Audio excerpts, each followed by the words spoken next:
Maths 1, Chapter 3, Arithmetic Progression, Hisabi Tasaud, Part 10.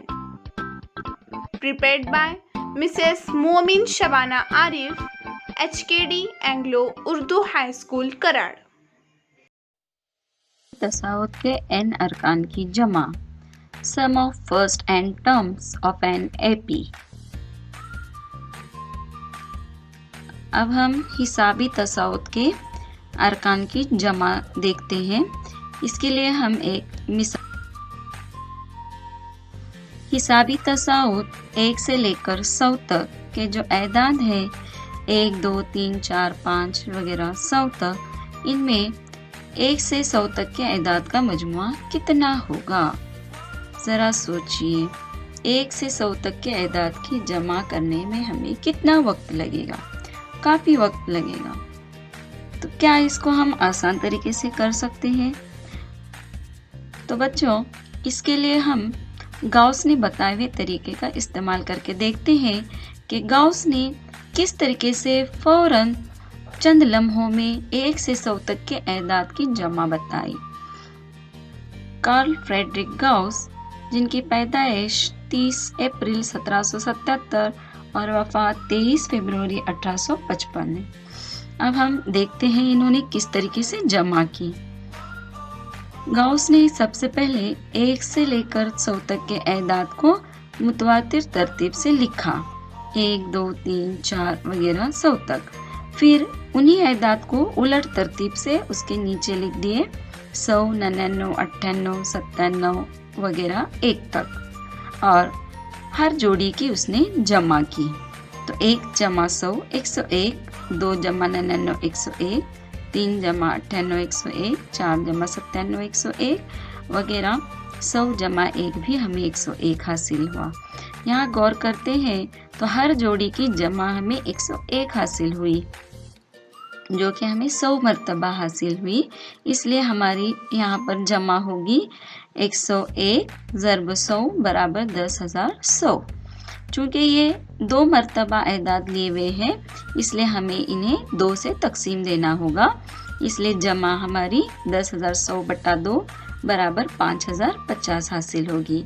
यानी 1 से लेकर 100 तक के एदाद का मजमुआ गाउस ने चंद लम्हों में बताया 5,050। देखा बच्चों, कितना आसान तरीका इस्तेमाल किया।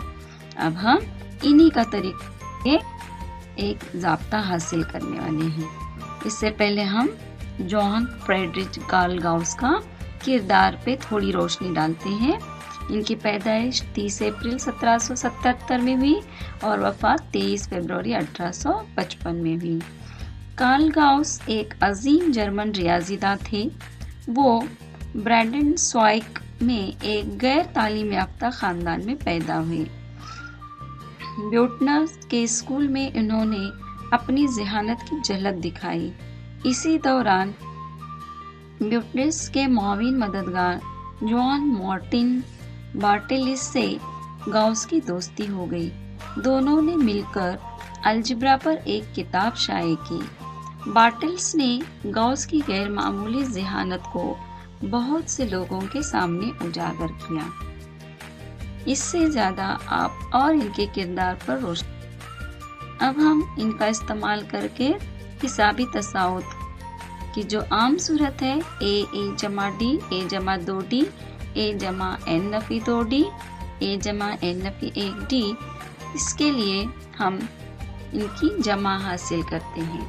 इसके लिए हम इन अरकान को जमा की सूरत में लिखते हैं, जिसे हम SN से जाहिर करेंगे, यानी सम ऑफ n टर्म्स। पहला रुकन A है जमा, दूसरा रुकन A जमा D जमा एंड सो ऑन जमा, और आखिरी 2 अरकान है A जमा n नफ़ी 2D जमा A जमा n नफ़ी 1D। अब इन्हीं अरकान को गाउस ने बताए गए तरीके से हम उलट तरतीब में लिखते हैं। SN बराबर A जमा n नफ़ी 1D जमा A जमा n नफ़ी 2D जमा एंड सो ऑन जमा A जमा D जमा A। अब हम इन अरकान की जोड़ियों में जमा करते हैं। तो SN जमा SN हासिल होता है 2 SN बराबर A जमा n नफ़ी 1D اس کی جمع ہم دیکھیں گے تو 2a جمع n فی 1d حاصل ہوا، جمع دوسری جوڑی کی جمع بھی ہمیں 2a جمع n فی 1d حاصل ہوتی ہے۔ اسی طرح یہ جوڑی جاری رکھیں گے تو آخری جوڑی کی جمع بھی ہمیں حاصل ہوتی ہے 2a جمع n فی 1d، اور یہ ارکان جو ہمارے n مرتبہ ہے، اس لیے اس کی جمع کے لیے ہم 2n سے ضرب کریں گے، یعنی 2sn برابر n قوس میں 2a جمع n فی 1 ضرب d۔ چونکہ ہم نے 2 مرتبہ لیا ہوا ہے اس لیے یہاں پر بھی 2 سے تقسیم کریں گے، تو sn برابر n بٹا 2 قوس میں 2a جمع n فی 1 d، یہ ہمیں ضابطہ حاصل ہوتا ہے۔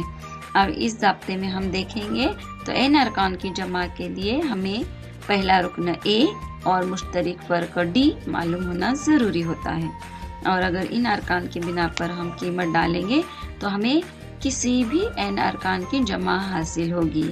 اب ہم اس کو دوسرے طریقے سے لکھیں گے تو sn برابر n بٹا 2، 2a کا مطلب a جمع a کی صورت میں لکھیں گے جمع n فی 1 d۔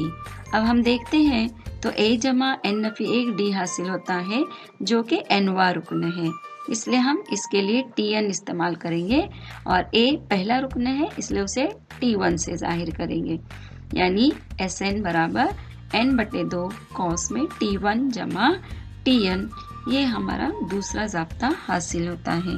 اب ہم یہاں پر اگر ہمیں پہلا رکن اور آخری رکن بھی اگر ہمیں معلوم ہوتا ہے تو ہم ڈائریکٹلی اس ضابطے کی بنا پر n ارکان کی جمع حاصل کر سکتے ہیں۔